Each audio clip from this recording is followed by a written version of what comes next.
رمضان يا رمضان رمضان يا رمضان رمضان يا رمضان رمضان يا رمضان رمضان يا خير الشهور فيك المحبة بلا شرور فيك السنة Алла Тағаланың ризашылығын үміт етіп, жақсылығын қалайтындар үшін қадір түні ең қасиетті түн.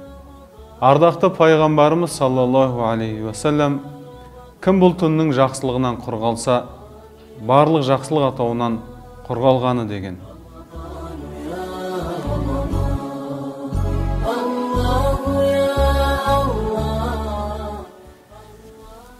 Қадір түннің өзге түндерден, тіпті айлар мен күндерден артықшылығы сол, ол түні Алла Тағала жер бетіне көптеген періштелерін жібереді.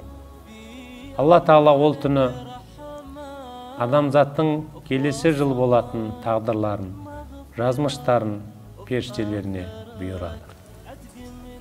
Бұл түнгі ғибадат құлшылық 1000 айда жасалған құлшылық ғибадаттан артық. Яғни 83 жыл жасалған құлшылықтан артық.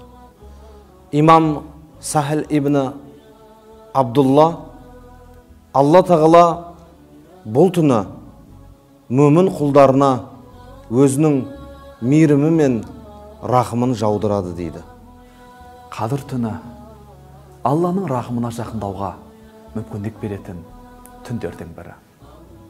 Алла Расулі саллаллаху алейхи уассалам, кімде-кім қадір түннің артықшылығына сеніп, сауабын Алладан күтіп, құлшылықпен өткізетін болса, оның өткендегі күнәлары кешіріледі деген.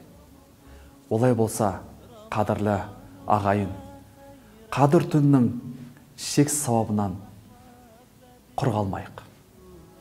فيك السنة فيك الضياء رمضان يا